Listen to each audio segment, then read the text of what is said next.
ورحمة الله وبركاته. الحمد لله نحمده ونستعينه ونستغفره ونؤمن به ونتوكل عليه ونعوذ بالله من شرور أنفسنا ومن سيئات أعمالنا من يهده الله فلا مضل له ومن يضلله فلا هادي له وأشهد أن لا إله إلا الله وحده لا شريك له وأشهد أن محمدا عبد الله ورسوله أما بعد. وقال الله تعالى في القرآن العظيم: أعوذ بالله من الشيطان الرجيم. يا أيها الذين آمنوا اتقوا الله حق تقاته ولا تموتن إلا وأنتم مسلمون. وقال نبينا صلى الله عليه وسلم: إن خير الكلام كلام الله وخير الهدي هدي محمد صلى الله عليه وسلم وشر الأمور محدثاتها وكل محدثة بدعة وكل بدعة ضلالة وكل ضلالة في النار. அன்பார்ந்த இஸ்லாமிய சகோதர சகோதரிகளே, உங்கள் அனைவரின் மீதும் அல்லாஹ்வுடைய சாந்தியும் சமாதானமும் என்றும் எப்பொழுதும் நிலவ வேண்டும் என்று பிரார்த்தனை செய்தவாறு என்னுடைய உரையை ஆரம்பம் செய்கிறேன். நம்முடைய தலைப்பு மஹ்ஷர், அதாவது நேற்றைய தினம் அல்லாஹ் அந்த மஹ்ஷரை எப்படி உருவாக்குகிறான், அந்த மஹ்ஷரில் எப்படிப்பட்ட நிலைமைகளை எல்லாம் மனிதர்கள் அனுபவிப்பார்கள், அந்த மஹ்ஷர் மைதானம் எந்த அடிப்படையில் தயாரிக்கப்படும், நாம் பார்க்கக்கூடிய வானம், நாம் பார்க்கக்கூடிய பூமிகள், நாம் பார்க்கக்கூடிய சூரிய சந்திரங்களுடைய நிலைமை எல்லாம் என்ன என்பதையெல்லாம் ஓரளவிற்கு நாம் நேற்றைய தினம் பார்த்தோம்.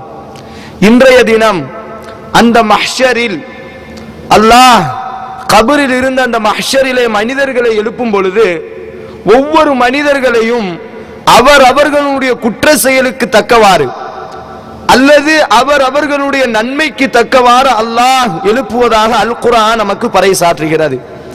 எப்படி கபரில் இருந்து அல்லாஹ் அந்த சூரை ஊதும் பொழுது முதல் சூர் ஊதப்பட்டவுடன் உலகம் முழுவதும் அழிந்துவிடும், எல்லா வஸ்துவும் குல்லு மன் அலைஹா ஃபான், எதுவும் மிஞ்சாது.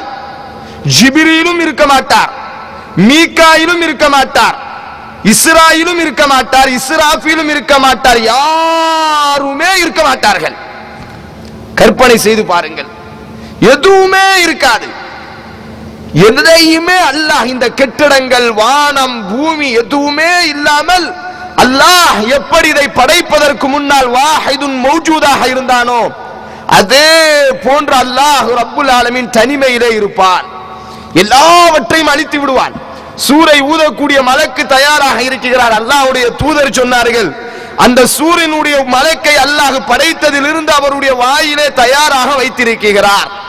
எப்பொழுது அல்லாஹ் ஊதச் சொல்வானோ அப்பொழுது ஊதுவார், எல்லாம் அழிந்துவிடும். இமாம் இப்னு கஸீர் ரஹ்மஹுல்லாஹ் பதிவு செய்வார்கள், ரசூலுல்லாஹ் சொன்னதாக, எல்லாம் அழிஞ்ச உடனே அல்லாஹ் கேட்பான் சூர் ஊதக்கூடிய மலக்கை பார்த்து, இப்பொழுது யார் இருக்கிறார், இப்பொழுது யார் இருக்கிறார்? யா அல்லாஹ், நீ இருக்கிறாய், ஜிப்ரீல் இருக்கிறார், மீகாயில் இருக்கிறார், நான் இருக்கிறேன். அல்லாஹ் சொல்வான், ஜிப்ரீலுக்கு மரணம் வரட்டும், மீகாயிலுக்கு மரணம் வரட்டும், அர்ஷை சுமந்திருப்பவர்களுக்கு மரணம் வரட்டும். அடுத்து அல்லாஹ் கேட்பான், இப்பொழுது யார் இருக்கிறார், இப்பொழுது யார் இருக்கிறார்? சொல்லுவார், யா அல்லாஹ் யாரும் இல்லை. பேசுவான், இப்பொழுது யார் இருக்கிறார்? யா அல்லாஹ் நீ இருக்கிறாய், நான் இருக்கிறேன், உனக்கு மரணம் வரட்டும். அல்லாஹ் அக்பர். தனித்தவனாக அல்லாஹ் மாத்திரம் இருந்து கேட்பான், ஐனல் ஜப்பார், எங்கடா போனீர்கள் பெருமை அடித்தவர்கள் எல்லாம்? ஐனல் முத்தகப்பிர், நான் தான் என்று மமதையிலே நடந்தீர்களே, எங்கே அவர்கள்? இன்றைய தினத்திலே யார் இந்த பூமியின் மீது எங்கே இருக்கிறீர்கள்? சொல்வான், ஆனல் மலிக், நான் தான் அரசன். அல்லாஹ் பேசுவான், அல்லாஹ் அக்பர். அடுத்து அல்லாஹ் சூர் ஊதக்கூடிய மலக்கை எழுப்பி அல்லாஹ் அவரை ஊத சொல்வான். இப்படியாக அல்லாஹ் மனித சமூகத்தை மீண்டும் உருவாக்குவான். நேற்றைய தினம் அந்த பூமியை நாம் பார்த்தோம். அந்த மனிதர்கள் அந்த கபரில் இருந்து எழுப்பப்படும் பொழுது அல்லாஹ் அக்பர், அல்லாஹ் பாதுகாக்கணும். அல்லாஹ்வுடைய தூதர் மரணிக்கக்கூடிய சமயத்திலே செய்த ஒரு பிரார்த்தனை, தன்னுடைய மரண சமயத்திலே செய்த ஒரு பிரார்த்தனை என்னவென்று சொன்னால், யா அல்லாஹ், நாளைக்கு மறுமையிலே நீ என்னை எழுப்பும் பொழுது நல்லவர்களோடு எழுப்ப வேண்டும்.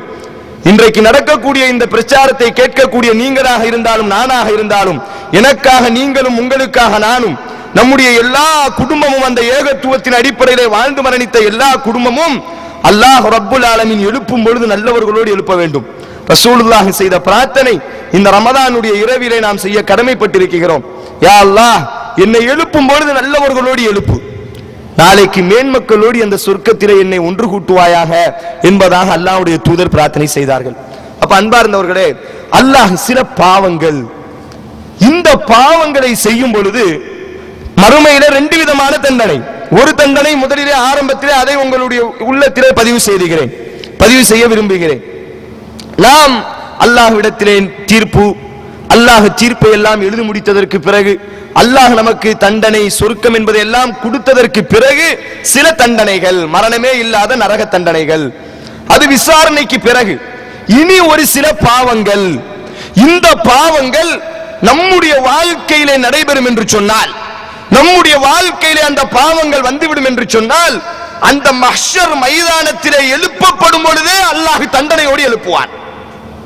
கோடான கோடி மக்கள் முஹம்மது நபிக்கு முன்னால், அபூபக்கருக்கு முன்னால், உமருக்கு முன்னால், உஸ்மானுக்கு முன்னால் ரலியல்லாஹு அன்ஹு, நூஹுக்கு முன்னால், லூத்துக்கு முன்னால் அலைஹிஸ்ஸலாத்து வஸ்ஸலாம், எல்லா படைப்பினங்களுக்கு முன்னால் அல்லாஹ் ரப்புல் ஆலமீன் இந்த பாவங்கள் செய்தவர்களை எல்லாம் கபரில் இருந்து எழுப்பும் பொழுதே அல்லாஹ் தண்டனையை கொடுத்து, அதாபை கொடுத்து கேவலப்படுத்தியவர்களாக, நஷ்டவாளிகளாக மற்றவர்கள் எல்லாம் பார்த்து பரிதாபப்படக்கூடிய அளவிற்கு அல்லாஹ் எழுப்புவான். அதைத்தான் இன்றைக்கு நாம் பார்க்கிறோம். ஆரம்பமாக அத்தியாயம் 17 வசனம் 97 அல்லாஹ் பேசுகிறான். ஒரு சிலர்கள், முதல் ஆட்கள், எத்தனை பிரிவுகளாக அல்லாஹ் எப்படியெல்லாம் மனிதர்களை எழுப்புகிறான். முதல் பிரிவாக அத்தியாயம் 17 வசனம் 91 அல்லாஹ் பேசுகிறான். வனஹ்ஷுருஹும், நாம் நாளைக்கு மறுமையிலே எழுப்புவோம். யௌமல் கியாமா, சில நபர்களை அந்த மறுமையிலே எழுப்புவோம். அலா உஜூஹிஹிம், அவர்களுடைய முகத்தின் மீது எழுப்புவோம். சஹாபாக்கள் கேட்கிறார்கள், யா ரசூலல்லாஹ், எப்படி யா ரசூலல்லாஹ் அல்லாஹ் முகத்தின் மீது எழுப்புவான்? அதாவது முகத்தின் மீது நடந்தவர்களாக அல்லாஹ் எழுப்புவான். இது தீர்ப்பு அல்ல, தீர்ப்பு கொடுத்ததற்கு பிறகு அல்ல இந்த வேதனை. கபரில் இருந்து எழுந்த உடனேயே அல்லாஹ் ரப்புல் ஆலமீன் யார் வழிகட்டவர்களாக இருந்தார்களோ, யார் இந்த பூமியிலே நாத்திகம் பேசினார்களோ, மறுமை என்று ஒன்று கிடையாது, அதெல்லாம் ஒன்றும் இல்லை, நம்முடைய இந்த உலக வாழ்க்கை மாத்திரம்தான் வாழ்க்கை, இறைவன் ஒருவன் கிடையாது என்பதாக யார் நாத்திகம் பேசிக் கொண்டிருந்தார்களோ, யார் அந்த மறுமையிலே அல்லாஹ் நம்மிடத்திலே விசாரிக்க மாட்டான், ஆதலால் இந்த உலகத்திலேயே எப்படி வேண்டுமானாலும் வாழ்ந்து கொள்ளலாம், நம்மை கேட்பதற்கு யார் என்ற மமதையிலே இந்த உலகத்திலே வாழ்ந்தார்களோ, அல்லாஹ் சொல்கிறான், ஓமை யுத்லில் ஃபலன் தஜித லஹு மின் தூனில்லாஹி அவுலியா, யாரை அல்லாஹ் வழிகெடுத்து விட்டானோ, யார் நஷ்டவாளிகளாக ஆகிவிட்டார்களோ, அல்லாஹ்வை வணங்குவதற்கு யார் மறுத்து விட்டார்களோ, அவர்களை அல்லாஹ் எழுப்புவான். அலா உஜூஹிஹிம், முகத்தின் மீது நடந்தவர்களாக எழுப்புவான். உடனே சஹாபாக்கள் கேட்கிறார், யா ரசூலல்லாஹ், எப்படி முகத்தின் மீது நடக்க முடியும்? முஸ்லிம்ல வரக்கூடிய செய்தி, யா ரசூலல்லாஹ், எப்படி முகத்தின் மீது அல்லாஹ் நடப்பான்? சொன்னார்கள் அல்லாஹ்வுடைய தூதர், இந்த உலகத்திலே உங்களை காலால் நடக்க வைத்த ஆற்றல் படைத்த இறைவனால் நாளைக்கு மறுமையிலே முகத்தால் நடக்க வைப்பதற்கு சக்தியற்றவனாக ஆகிவிடுவானா? இந்த உலகத்திலே காலை கொண்டு நடக்க வைப்பதற்கு ஆற்றலை கொடுத்த இறைவன் நாளைக்கு மறுமையிலே உங்களுடைய முகத்தை கொண்டு எழுப்ப வைப்பான். அவர்களுடைய நிலைமை எப்படி இருக்கும்? அல்லாஹ் சொல்கிறான், உம்யன் வசும்மன் வபுக்மா, குருடர்களாக, ஊமையர்களாக, செவிடர்களாக எழுப்பும் பொழுதே, குருடர்களாக, ஊமைகளாக, செவிடர்களாக அல்லாஹ் ரப்புல் ஆலமீன் அல்லாஹ்வை வணங்க மறுத்த, அல்லாஹ்வை மறுத்து வாழ்ந்து கொண்டிருந்த, நாத்திகம் பேசிக்கொண்டு வாழ்ந்து கொண்டிருந்த, மறுமையெல்லாம் ஒன்று இல்லை, அல்லாஹ் எல்லாம் நம்மளை விசாரிக்க மாட்டான், எப்படி வேண்டும் யாராலும் வாழ்ந்து கொள்ளலாம், நம்மை கேட்பதற்கு யார் என்ற மமதையில் வாழ்ந்து கொண்டிருந்த அவர்களை அல்லாஹ் நாளைக்கு மறுமையிலே முகத்தின் மீது குருடர்களாக, செவிடர்களாக, ஊமையர்களாக அல்லாஹ் எழுப்புவேன் என்பதாக சொல்கிறான். அடுத்த அதே அத்தியாயம் 20 வசனம் 124 அல்லாஹ் சொல்கிறான். முக்கியமான வசனம், முஸ்லிம் சமூகம் சிந்திக்க வேண்டிய வசனம். அல்லாஹ் அக்பர். வமன் அஅரத அன் ذிக்ரி, வமன் அஅரத அன் ذிக்ரி, فإن له معيشة ضنكا ونحشره يوم القيامة عميا. அல்லாஹ் பேசுகிறான், நாளைக்கு மறுமையிலே யார் நம்முடைய வசனங்கள் ஓதப்படும் பொழுது இந்த குர்ஆனை படித்து பார்ப்பதற்கு முயற்சி செய்யவில்லையோ, முஸ்லிம் சமூகமே சிந்தித்துக்கொள், அல்லாஹ் இறக்கிய இந்த குர்ஆனை படிப்பதற்கு நேரம் ஒதுக்காத சமூகமே, அல்லாஹ் உங்களுக்கு அருளிய இந்த குர்ஆனை வீடுகளிலே ஓதுவதற்கு பதிலாக, குர்ஆனை படித்து உங்களுடைய வாழ்க்கையை சீர்திருத்துவதற்கு பதிலாக நாடகங்களிலும் உபாசங்களிலும் இசைகளிலும் செலவழித்த சமூகமே, அல்லாஹ் அழைக்கிறான், வமன் அஅரத அன் ذிக்ரி, எவன் நம்முடைய வசனத்தை புறக்கணித்தானோ, இந்த குர்ஆனை படித்து பார்ப்பதற்கு எவன் முயற்சி செய்யவில்லையோ, இந்த ரமதான் மாதம் வந்தும் கூட இந்த குர்ஆனை படிக்க முடியவில்லையே, இதை ஒரு நல்ல ஒரு வாய்ப்பாக ஏற்படுத்திக் கொள்வோம், குர்ஆனை படிப்போம், குர்ஆனை புரிந்து கொள்வோம். அல்லாஹ் ஹுதல்லின் நாஸ், படைப்பினங்கள் அனைத்திற்கும் நேரான வழி என்று சொன்னானே, இந்த நேரான வழியை கூட படிக்க தெரியாத அல்லாஹ் அக்பர் இன்றைக்கு பார்க்கிறோம் நம்முடைய சமூகத்தை. குர்ஆன் ஓத தெரியாத முஸ்லிம்கள் இன்றைக்கு நம்முடைய சமூகத்திலே இருக்கிறார்களா இல்லையா? இதை விட இந்த சமூகத்திற்கு ஒரு கேவலம் வேண்டுமா? இதை விட ஒரு கேவலம். நாம் தான் சொல்கிறோம், குர்ஆன் உலகத்திற்கெல்லாம் வழிகாட்டி, குர்ஆன் உலகத்திற்கெல்லாம் தீர்ப்பு கொடுப்பது, குர்ஆன் உலகத்தை எல்லாம் ரட்சிப்பது என்று சொல்லக்கூடிய நாம் இன்றைக்கு சமூகத்திலே குர்ஆன் ஓத தெரியாத, அல்லாஹ் அக்பர், அதைத்தான் அல்லாஹ் சொல்கிறான், வமன் அஅரத அன் ذிக்ரி, எவன் இந்த நம்முடைய குர்ஆனை ஓத மறுத்தானோ, புறக்கணித்தானோ, அவனை நாளைக்கு நாம் எழுப்புவோம். எப்படி எழுப்புவோம் என்று சொன்னால், இந்த உலகத்தில் எழுப்புறதுக்கு முன்னாடி அல்லாஹ் சொல்றான், வமன் அஅரத அன் ذிக்ரி, யார் இந்த குர்ஆனை புறக்கணித்தார்களோ ஃபஇன்ன லஹு மஈஷத்தன் தன்கா, அவர்களுக்கு இந்த உலகத்திலேயே ஒரு நெருக்கடியான வாழ்க்கையை கொடுப்போம். நீங்கள் வேண்டுமையான நல்ல முறையில் மனசுல வச்சுக்கிடுங்க, சஹாபாக்கள் அவர்களிடத்திலே காசு இல்லை, சஹாபாக்கள் அவர்களிடத்திலே செல்வம் இல்லை, சஹாபாக்கள் அவர்களிடத்திலே ஆட்சி எதுவுமே இல்லை, ஆனால் அவர்களை விட நிம்மதியாக ஒரு கூட்டம் இல்லை. அப்படிதானங்க? அடுத்த நிலைமைக்கு என்ன சாப்பிடுவோம் என்று ஒன்றுமே இல்லை. ஒரு பேரித்தம்பலம் கூட சஹாபாக்கள் சொல்கிறார்கள், மதீனாவிற்குள் நாங்கள் வந்தோம், ஆரம்ப காலகட்டத்திலே ரசூலுல்லாஹ் எங்களுக்கெல்லாம் ரேஷன் கடையின் அடிப்படையில் தினம் ஒரு 4 பேரித்தம்பலம், இந்த 4 போட்டு சப்பிக்கிடுவோம். ஒரு கட்டம் வந்தது, அந்த 4 பேரித்தம்பலங்கள் கூட எங்களுக்கு இல்லை. ஆனாலும் அவர்கள் அமல் செய்தார்கள். அந்த ஒரு பேரித்தம்பலத்தை வாயிலே சப்பிக்கொண்டு பதில் யுத்தத்திலே எதிரிகளை எதிர்த்தார்கள். ஏன்? அல்லாஹ் சொல்கிறான், யார் இந்த குர்ஆனை படிக்கவில்லையோ, குர்ஆனை புரியவில்லையோ, குர்ஆனின் படி வாழ்க்கை நடத்தவில்லையோ, மஈஷத்தன் தன்கா, இந்த உலகத்திலே அவர்களுக்கு நெருக்கடியான வாழ்க்கையை கொடுப்போம். யாராவது சொல்லுங்கள் பார்ப்போம், நான் இந்த உலகத்திலே சந்தோஷமாக என்னுடைய குடும்பத்தோடு, என்னுடைய உறவினர்களோடு, என்னுடைய சமூகத்தோடு எந்த கஷ்டமும் இல்லாமல் வாழுகிறேன் என்று சொல்லக்கூடிய ஒரு முஸ்லிமை இன்றைக்கு சமூகத்திலே காமிக்க முடியுமா? லட்சக்கணக்கிலே சம்பாதிக்கிறோம், கோடிக்கணக்கிலே சம்பாதிக்கிறோம், சொத்துகள் பினாமிகளாக இருக்கிறது, லட்சங்கள் பேங்க் லாக்கர்களிலே இருக்கிறது, ஆனால் சந்தோஷம் இருக்கிறதா? ஒரு நிம்மதி இருக்கிறதா? குடும்பத்திலே இருக்கிறதா? சமூகத்திலே இருக்கிறதா? அல்லாஹ் சொல்கிறான், முதல் தண்டனை, குர்ஆனை நீங்கள் படிக்காவிட்டால் அடுத்து அல்லாஹ் வனஹ்ஷுருகும் யௌமல் கியாமத்தி அமா, நாளைக்கு மறுமையிலே அவனை குருடனாக நாம் எழுப்புவோம். கேட்பான், கால ரப்பி லிமா ஹஷர்தனி அமா, கால ரப்பி லிமா ஹஷர்தனி அமா, யா அல்லாஹ் என்னை ஏன் நீ குருடனாக எழுப்பினாய்? உலகத்திலே நான் பார்வை உள்ளவனாக இருந்தேனே, யா அல்லாஹ் என்னை ஏன் குருடனாக நீ எழுப்பினாய்? அல்லாஹ் பேசுவான், கால ரப்பி லிமா ஹஷர்தனி அமா வகத் குன்த பஸீரா, ஆம் நீ உலகத்திலே பார்வையுடையவனாக இருந்தாய், அந்த பார்வையை எதற்கு செலவழிக்க வேண்டுமோ, அந்த பார்வையை எதை கொண்டு நீ பார்த்திருக்க வேண்டுமோ, அந்த குர்ஆனை உன்னுடைய பார்வை பார்க்கவில்லையே, அந்த குர்ஆனை படிப்பதற்கு உன்னுடைய கண்ணை நீ செலுத்தவில்லையே, வகதாலிகல் யௌம துன்சா, அதனால்தான் இன்றைய தினத்திலே நான் உன்னை குருடனாக ஆக்கிவிட்டேன். இது ஒரு கூட்டம். அல்லாஹ் அக்பர். குர்ஆனை படிக்காதவர்கள், குர்ஆனை உதாசீனப்படுத்தியவர்கள், குர்ஆனை ஓரம் தள்ளியவர்கள் குருடர்களாக அல்லாஹ் எழுப்புவான். அடுத்து அல்லாஹ் சொல்கிறான், அத்தியாயம் 2 வசனம் 275 அல்லாஹ் பேசுகிறான், அல்லதீன யஅகுலுன ரிபா, லா யகூமுன இல்லா கமா யகூமுல் லதி யதகப்பத்துஹு ஷைத்தானு மினல் மஸ். அல்லாஹ் அக்பர். யார் வட்டியை உண்டு கொண்டிருக்கிறார்களோ, வட்டியை சாப்பிட்டுக் கொண்டிருக்கக்கூடிய சமூகமே, வட்டியிலே படித்துக் கொண்டிருக்கக்கூடிய இளைஞர்களே, வட்டியிலே வியாபாரம் செய்து கொண்டிருக்க குடும்பத்தார்களே, வட்டியிலே குடும்பம் நடத்தக்கூடிய ஆண்களே, அல்லாஹ் பேசுகிறான். இன்றைக்கு பார்க்கிறோம், யா அல்லாஹ், ஒரு முஸ்லிம் வட்டி தொழில் பண்ணி கொண்டிருக்கிறான், ஒரு முஸ்லிம் வட்டியிலே சாப்பிட்டுக் கொண்டிருக்கிறான், ஒரு முஸ்லிம்.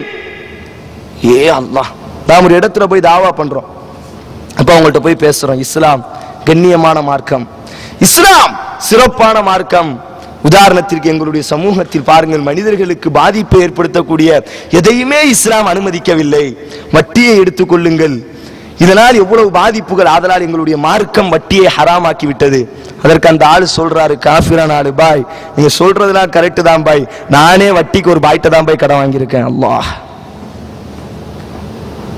நானே வட்டிக்கு ஒரு பாய்ட்ட தான் கடன் வாங்கியிருக்கேன். அல்லாஹ் பேசுகிறான், அல்லதீன யார்கள் யகுலூன ரிபா வட்டியை திம்பார்களோ, வட்டியை எவன் சாப்பிட்டு கொண்டிருப்பானோ, வட்டியிலே எவன் தன்னுடைய வயிறை வளர்ப்பானோ, வட்டியிலே நீங்கள் எந்த நோக்கத்திற்கு வட்டி வாங்கினாலும் சரி, நீங்கள் 1000 காரணங்களை சொன்னாலும் சரி, படிப்பு என்று சொன்னாலும் சரி, படிப்பு தேவைதான், வட்டி வாங்கிய ஒரு படிப்பு இந்த சமூகத்திற்கு தேவையில்லை. பொருளாதாரம் தேவைதான், வட்டியில் வாங்கித்தான் ஒரு வியாபாரம் என்று சொன்னால் அதற்கு பதிலாக சஹாபாக்களை விடவுமா உங்களுடைய வாழ்க்கையில் ஏழ்மை வந்து விட்டது? அல்லாஹ் அக்பர். ஒரு பேரித்தம்பளத்திற்கு கூட வக்கில்லாதவர்களாக வாழும் பொழுது கூட, காரணம் இந்த உலகத்தினுடைய மோகம், இந்த உலகத்தினுடைய சிறப்பு, இந்த உலகத்திலே கிடைக்கக்கூடிய வட்டி எப்படி வேண்டுமே ரசூலுல்லாஹ் சொன்னதை போன்று கியாம நாளினுடைய அடையாளங்களிலே ஒரு அடையாளம், என்னுடைய கூட்டம் ஹலால் ஹராமை எல்லாம் பார்க்காது, எந்த வழியில் பொருளாதாரம் வந்தாலும் சரி ஆடுகளை போன்று மாடுகளை போன்று திம்பார்கள். இப்படி வார்த்தை வருகிறது. எப்படி ஒரு மாடுக்கு முன்னால் வைக்கோலையோ எதை வைத்தாலும் அது நல்லதா கெட்டதா என்பதை பார்க்காமல் தலையை விடுமோ, இதே போன்று என்னுடைய சமுதாயம் சொத்து வருகிறதா, பொருளாதாரம் வருகிறதா, வட்டியாவது ஹலாலாவது ஹராமாவது ஊழலாவது எதையும் கவனிக்காது, போய் மூக்கை நுழைக்கும். அல்லாஹ் சொல்கிறான், வட்டியை திங்கக்கூடியவர்கள் லா யகூமுன இல்லா கமா யகூமுல் லதி யதகப்பத்துஹு ஷைத்தானு மினல் மஸ், நாளைக்கு கபரிலே இருந்து பைத்தியம் பிடித்தவர்களாக, அல்லாஹ் அக்பர், பைத்தியம் பிடித்த பித்து பிடித்தவனாக ரசூலுல்லாஹ் சொன்னார்கள், இன்னல்லாஹ் லானல்லாஹு ஆக்கிலு ரிபா வ மூக்கிலுஹு வ காத்திபுஹு வ ஷாஹிதுஹு, வட்டியை கொடுப்பவனுக்கும் அல்லாஹ்வுடைய சாபம் உண்டாகட்டும், வட்டியை வாங்குபவனுக்கும் அல்லாஹ்வுடைய சாபம் உண்டாகட்டும், வட்டிக்கு சாட்சி எழுதுபவனுக்கும், பேங்க்ல வட்டிக்கு போனா சாட்சி கேட்கிறானா இல்லையா, சாட்சிக்கு போகக்கூடிய ஆட்களின் மீதும் சாபம் உண்டாகட்டும், பேங்கிலே வட்டிக்காக வேண்டி எழுதக்கூடியவர்கள் மீதும் சாபம் உண்டாகட்டும். ரசூலுல்லாஹ் சொன்னார்கள், நான் மிராஜிற்கு சென்றிருந்தேன், ஒரு கூட்டம் வயிறுகள் எல்லாம் பெரிய வயிறுகளாக, அவர்களால் இங்கேயும் திரும்ப முடியவில்லை, இங்கேயும் திரும்ப முடியவில்லை, மனிதர்கள் எல்லாம் அந்த வயிற்றிலே நடந்து மிதித்து மிதித்து சென்றார்கள். ஃபிரௌன் அவன் நடந்த அந்த வயிற்றிலே சென்றான், காரூன் அவனும் அந்த வயிற்றிலே மிதித்து சென்றான். கேட்டேன், யாரப்பா இவர்கள்? துர்நாற்றம் அடைக்கக்கூடிய, அவர்களுடைய வயிறுகள் எல்லாம் கிழிந்து குடல்கள் எல்லாம் தொங்கக்கூடிய நிலையிலே அப்படி நாட்டம் எடுப்பவர்களாக பார்த்தேன். கேட்டேன் மலக்குமார்களிடத்திலே, யார் இவர்கள், ஏன் இப்படிப்பட்ட வேதனை? சொன்னார்கள், சமூகத்திலே வாழும் பொழுது வட்டியை வாங்கி கொண்டிருந்தார்கள். இன்றைக்கு பார்க்கிறோம், யா அல்லாஹ், இங்க இருந்து சொத்தை ஃபுல்லா எங்க மனைவிக்கு அனுப்புறது, அவங்க அங்க பேங்க்ல போடுறது, அங்க கிடைக்கக்கூடிய வட்டியிலேயே குடும்பத்தை ஓட்டக்கூடிய குடும்பங்கள் இன்றைக்கு நம்முடைய சமூகத்திலே இருக்கிறது. அல்லாஹ் சொல்கிறான், ஃபஇல்லம் தஃஅலு ஃபஅதனு பிஹர்பி மினல்லாஹி வ ரசூலி, வட்டிக்கு வாங்கி கொடுத்து கொண்டு, வட்டிக்கு எழுதி கொண்டு, வட்டியை சாப்பிட்டு கொண்டிருக்கக்கூடிய ஆட்களே தயாராகுங்கள். ஃபஇல்லம் தஃஅலு ஃபஅதனு, அல்லாஹ் உங்களோடு எச்சரிக்கை செய்கிறான், அல்லாஹ் அழைக்கிறான், பிஹர்பி மினல்லாஹி வ ரசூலி, அல்லாஹ்வும் ரசூலும் உங்களோடு போர் செய்ய தயாராக ஆகிவிட்டார்கள், நீங்களும் தயாராகுங்கள், உங்களுடைய படைகளை கூப்பிடுங்கள். அல்லாஹ்வும் தன்னுடைய படையை கூப்பிடுவான். வமா யஅலமு ஜுனூத ரப்பிக இல்லாஹு, அல்லாஹ்வுடைய படைகளை அவனை தவிர யாரும் அறிய முடியாது. இன்றைக்கு பார்க்கிறோம், அல்லாஹ்வுடைய தூதர் சொன்னார்கள், அல்லாஹ் பேசுகிறான், அத்தியாயம் 2 வசனம் 275, யார் வட்டியை சாப்பிடுவார்களோ, வட்டியிலே தங்களுடைய வாழ்க்கையை கழிப்பார்களோ, ஷைத்தான் பிடித்தவனாக, பித்து பிடித்தவனாக, பைத்தியக்காரனாக, எழும்பொழுதே அப்படி சட்டையை கிழிச்சுக்கிட்டு மேல அடிச்சுக்கிட்டு, ஒரு பைத்தியக்காரன் எப்படி இருப்பான்? யா அல்லாஹ், எல்லா மக்களும் இருப்பார்கள். கோடான கோடி மக்கள் எல்லா நபர்களுக்கு முன்னால் கபூர்ல இருந்து எழுந்திச்ச உடனே பைத்தியக்கார மாதிரி அலைவான் மஹ்ஷர்ல. இது ஒரு கூட்டம். அடுத்து அல்லாஹ்வுடைய தூதர் சொன்னார்கள், இனி ஒரு கூட்டம். அத்தியாயம் 3 வசனம் 106 சில முகங்கள் நாளைக்கு உஜூஹு யௌமைதின் முஸ்ஃபிரா லாஹிகத்து முஸ்தபுஷிரா வ உஜூஹு யௌமைதின் அலைஹா வபரா. இது ஒரு வசனம். அடுத்த வசனத்திலே அல்லாஹ் சொல்கிறான், நாளைக்கு சில முகங்கள் எப்படி இருக்கும் என்று சொன்னால் தஸ்வத்தன் கருத்தவர்களாக, கபூர்ல இருந்து எந்திரிச்ச உடனேயே கரும் பிடித்தவர்களாக. மற்றொரு வசனத்திலே அல்லாஹ் சொல்கிறான்,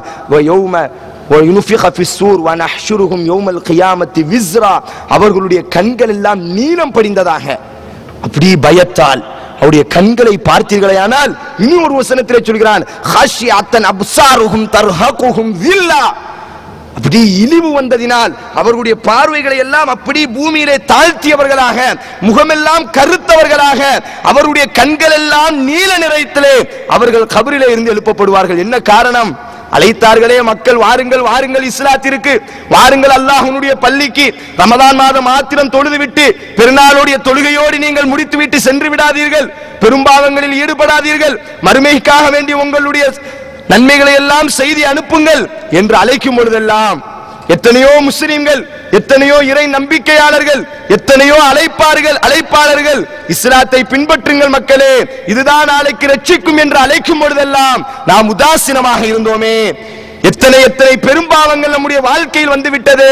நாளைக்கு எப்படி அந்த மூமின்களை பார்ப்பது, எப்படி அல்லாஹ்வை பார்ப்பது, எப்படி ரசூலை பார்ப்பது, அந்த ரசூல் உருவாக்கிய சஹாபிகளை எப்படி பார்ப்பது, அபூபக்கரை எப்படி பார்ப்பது, அம்மாரை எப்படி பார்ப்பது, உமரை எப்படி பார்ப்பது, பிலாலை எப்படி பார்ப்பது என்று வெக்கி தலை குனிந்தவர்களாக, அல்லாஹ் அக்பர், தி வெக்கத்தால் ரசூலுல்லாஹ் நிற்பார்கள். பார்ப்பதற்கு மனம் வராது. ஏன்? எப்படி பார்க்க முடியும்? எந்த தூதரை அல்லாஹ் எனக்கு அனுப்பினானோ அந்த தூதரை பின்பற்றுங்கள் பின்பற்றுங்கள் என்று அழைக்கும் பொழுதெல்லாம், எந்த அல்லாஹ் உங்களை நாளைக்கு விசாரிப்பான் என்று சொல்லும் பொழுதெல்லாம் ஆபாசத்தையே பார்த்து வாழ்ந்தோமே. ஆபாசத்தையே சர்வசாதாரணமாக ரமதான் மாதத்தில் கூட ஆபாசத்திற்கு ஆஃப் செய்யாமல் ஆபாசத்தை பார்த்தோமே. செல்போன்களிலே ஆபாசத்தை பார்த்தோமே. நம்முடைய டிவிகளிலே உம்மாவை பக்கத்திலே வைத்துக் கொண்டு ஆபாசத்தை பார்த்தோமே. எந்த தூதர் ஆபாசத்தை பார்ப்பது விபச்சாரம் என்று சொன்னார்களோ அந்த தூதரை எப்படி பார்க்க முடியும் என்று வெட்கி தலை குனிந்தவர்களாக, முகமெல்லாம் கருத்தவர்களாக, அவருடைய கண்கள் எல்லாம் நீல நிறத்திலே அப்படி தலையை பார்த்தவர்களாக அவர்கள் எழுப்பப்படுவார்கள். இது ஒரு கூட்டம். மார்க்கத்தினுடைய உபதேசத்தை புறக்கணித்து அல்லாஹ்வும் ரசூலும் சொல்லக்கூடிய கட்டளைகளை எல்லாம் சர்வசாதாரணமாக புறக்கணித்தவர்கள்.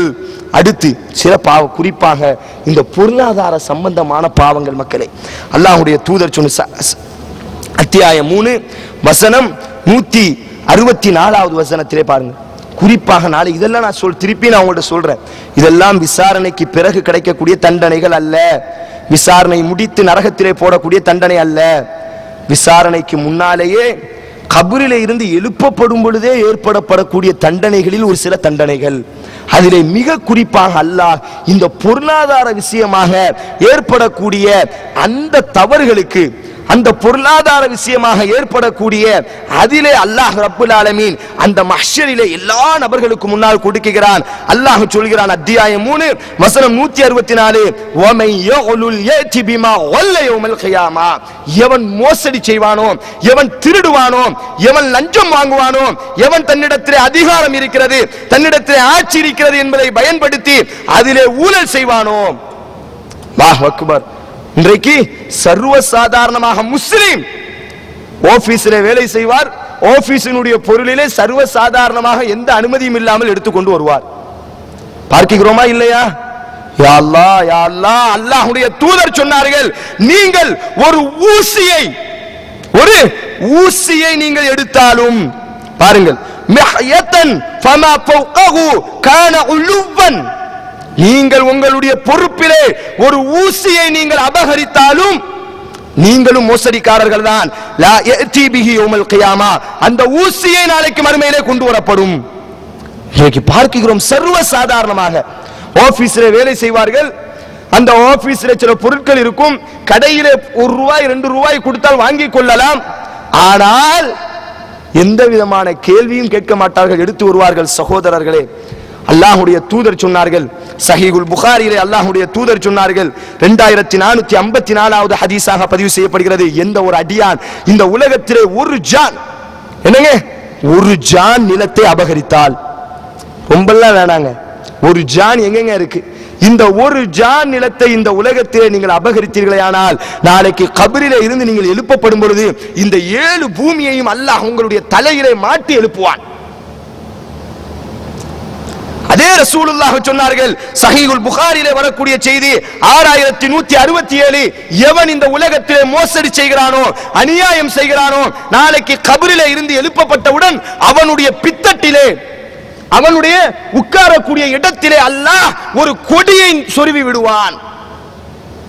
எழுதி இருக்கும், பார்த்துக் கொள்ளுங்கள், ஃபுலான் இப்னு ஃபுலான், இவன் தான் இன்னாருடைய மகன் இன்னார், இவர்களிடத்தை மோசடி செய்தான், நபியே பாருங்கள் நான் மோசடி செய்து விட்டேன், மூமின்களே பாருங்கள் நான் மோசடி செய்து விட்டேன், முஸ்லிம்களே பாருங்கள் நான் மோசடி செய்து விட்டேன் என்று அல்லாஹ் அவனுடைய பித்தட்டியிலே சுத்துவான். அல்லாஹ் அக்பர். இவ்வளவு பேர் ரசூலுல்லாஹ் சொன்னார்கள், நாளைக்கு ஒருவன் ஒரு ஆட்டை சுமந்து கொண்டு என்னிடத்திலே வருவான், யா ரசூலல்லாஹ் எனக்கு உதவி செய்யுங்கள் யா ரசூலல்லாஹ். ஆடு என்று சொன்னால் சாதாரண ஆடல்ல, மிகப்பெரிய மலைகளை போன்று இருக்கும். மாடுகளை சுமந்து கொண்டு வருவான், யா ரசூலல்லாஹ் எனக்கு உதவி செய்யுங்கள். ஒட்டகங்களை சுமந்து கொண்டு வருவான், யா ரசூலல்லாஹ் உதவி செய்யுங்கள். பூமிகளை சுமந்து கொண்டு வருவான், யா ரசூலல்லாஹ் உதவி செய்யுங்கள். சொத்துக்களை சுமந்து கொண்டு வருவான், யா ரசூலல்லாஹ் உதவி செய்யுங்கள். தங்கத்தையும் வெள்ளியையும் சுமந்து கொண்டு வருவான், உதவி செய்யுங்கள். அப்படிப்பட்ட நிலைமை உங்களுக்கு வராமல் இருக்கும் என்று சொன்னால் நீங்கள் இந்த உலகத்திலே மோசடி செய்யாதீர்கள். அப்படி நாளைக்கு நீங்கள் வந்தால் என்னால் ஒன்றும் செய்ய முடியாது. ரசூலுல்லாஹி ஸல்லல்லாஹு அலைஹி வஸல்லம் அவருடைய பணியாளர், பாருங்க, இந்த மோசடி எவ்வளவு பெரிய பாவம் இன்னைக்கு நம்முடைய சமூகத்திற்கு தெரிவதே இல்லை. சாதாரணமாக, குறிப்பாக வேலை பார்க்கக்கூடியவர்கள், குறிப்பாக ஆபீஸிலே, குறிப்பாக வீடுகளிலே வேலை பார்க்கக்கூடிய யாராக இருக்கட்டும், நம்முடைய நாடுகளிலும் சரி இங்கேயும் சரி, இந்த மோசடி அனுமதி இல்லாமல் எடுப்பது, தெரியாமல் எடுப்பது, இதெல்லாம் ஒரு குற்றமாகவே தெரிவது கிடையாது. கேட்டா என்ன சொல்றது, அவங்க ஒழுங்கா சம்பளம் தர மாட்டேங்கிறாங்க அதனால நாங்க எடுத்துட்டோங்க, அவங்க ஒழுங்கா எங்களை கவனிக்கிறது கிடையாதுங்க அதனால எடுத்துட்டாங்க.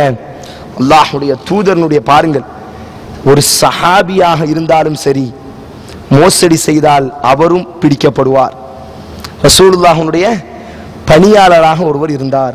யாருங்க பணியாளர்? முதல் சிறப்பு. இரண்டாவது காத்திபுல் வஹி, வஹியை எழுதக்கூடியவர். இரண்டாவது யார்? குர்ஆன் வரும், இந்த குர்ஆனை எழுதக்கூடிய ரசூலுல்லாஹ்வால் நியமிக்கப்பட்ட ஒரு தோழர் போர் செய்கிறார். போர் செய்கிறார். சஹீஹுல், அந்த நம்பரையும் சொல்றேன், படிச்சு பாருங்க. சஹீஹுல் முஸ்லிம்ல 114வது ஹதீஸ். கைபர் போர், கைபர் போர் செய்கிறார். போர் செய்தவுடன் கொல்லப்படுகிறார், ஷஹீத் ஆயிட்டார். எத்தனை சிறப்பு! ரசூலுல்லாஹுடைய தோழர், ரசூலுல்லாஹுடைய பணியாளர், காத்திபுல் வஹி, குர்ஆன் வரும் பொழுது எழுதக்கூடிய நபர். அடுத்து ஷஹீத், போர் போர் செய்திருக்கிறார், அல்லாஹ்வுடைய பாதையிலே கொல்லப்பட்டு விட்டார். அல்லாஹ்வுடைய தூதர் சொன்னார்கள், ஒரு ஷஹீதுனுடைய இரத்தம் சிந்துவதற்கு முன்னால் அவருடைய பாவத்தை அல்லாஹ் மன்னித்து விடுவான். அப்படிப்பட்ட உயர்ந்த அந்தஸ்தை அடைந்திருக்கிறார். எல்லா சஹாபாக்களும் சொல்கிறார்கள் ஷஹீத் ஷஹீத். சொன்னார்கள் இவர் ஒரு இறை முஜாஹித், ஷஹீதானவர், அல்லாஹ்வுடைய பாதையிலே கொல்லப்பட்டவர். ரசூலுல்லாஹ் சொன்னார்கள் அவர் ஒரு நரகவாசி, அவர் ஒரு நரகவாசி. என்ன காரணம்? என்ன காரணம்? பங்கு வைக்கப்படுவதற்கு முன்னால், நல்ல கவனிங்க, அவர் திருடல, அவர் திருடவே இல்லை, அவர் திருடவில்லை. போர் செய்கிறார், ஒனீமத் பொருட்கள் இருக்கிறது, அந்த ஒனீமத் பொருட்களை பங்கு வைத்ததற்கு பிறகுதான் எல்லாரும் எடுக்க வேண்டும். அப்படி பங்கு வைக்கப்பட்டிருக்குமே ஆனால் அந்த சஹாபி பங்கு சஹாபியாக கூட கருதப்பட மாட்டார். சரி, ஹைர், அல்ஹம்துலில்லாஹ், அல்லாஹு ஆலம். அப்போ பங்கு வைக்கப்படுவதற்கு முன்னால் அந்த ஒனீமத் பொருளினுடைய ஒரு போர்வையை எடுத்து விட்டார். பங்கு வைக்கப்பட்டிருக்கக்கூடியவரை அவர் பொறுமையாக இருந்திருந்தால் அந்த போர்வை அவருக்கு கிடைத்திருக்கலாம். அல்லாஹ்வுடைய தூதர் பங்கு வைக்கப்படுவதற்கு முன்னால் ஒரு போர்வை அவரிடத்திலே இருந்தது. அவர் நரகவாசியாக இருந்தார், ஷஹீதாக இருந்தாலும் சரி, நபியினுடைய தோழராக இருந்தாலும் சரி, நபியினுடைய ஹாதிமாக இருந்தாலும் சரி, நபிக்கு வரக்கூடிய குர்ஆனை எழுதக்கூடிய காத்திபுல் வஹையாக இருந்தாலும் சரி, பங்கு வைக்கப்படுவதற்கு முன்னால் ஒரு போர்வையை எடுத்ததற்காக வேண்டி ஒரு கால் அந்த போர்வை அவருக்கு சொந்தமாக ஆகியிருக்கும். அதற்கு முன்னால் அவர் முந்தியதற்காக வேண்டி அவர் நரகவாதி என்று சொன்னால் அக்பர். இன்னைக்கு சர்வ சாதாரணமாக அதைத்தான் அல்லாஹ்வுடைய தூதர் சொன்னார்கள். அல்லாஹ்வுடைய தூதர் இத்தகு, மக்களே பயந்து கொள்ளுங்கள், அப்துல் அநீதத்தை பயந்து கொள்ளுங்கள். வெறும் பொருளாதாரத்தில் மாத்திரமல்ல அநீதம், பொருளாதாரத்தில் மாத்திரமல்ல மோசடி, ஒரு முஸ்லிமை திட்டுவது மோசடி, ஒரு முஸ்லிமை பேசுவது மோசடி, ஒரு முஸ்லிமினுடைய உரிமையில் கை வைப்பது மோசடி. ரசூலுல்லாஹ் அதைத்தான் சொன்னார்கள், மக்களே தீனாரும் திர்ஹமும் உதவி செய்யாத ஒரு நாள் உங்களிடத்திலே வருவதற்கு முன்னால் நீங்கள் மோசடி செய்தவர்களிடத்திலே, அநீதம் செய்தவர்களிடத்திலே மன்னிப்பு கேட்டுக் கொள்ளுங்கள். காரணம், அந்த நாளிலே தீனாரும் திர்ஹமும் வேலை செய்யாது, நன்மைதான். நீங்கள் இங்கே ஒரு முஸ்லிமை திட்டி இருப்பீர்கள், நீங்கள் ஒரு முஸ்லிமை பேசி இருப்பீர்கள், நீங்கள் ஒரு முஸ்லிமினுடைய உரிமையிலே கை வைத்திருப்பீர்கள்.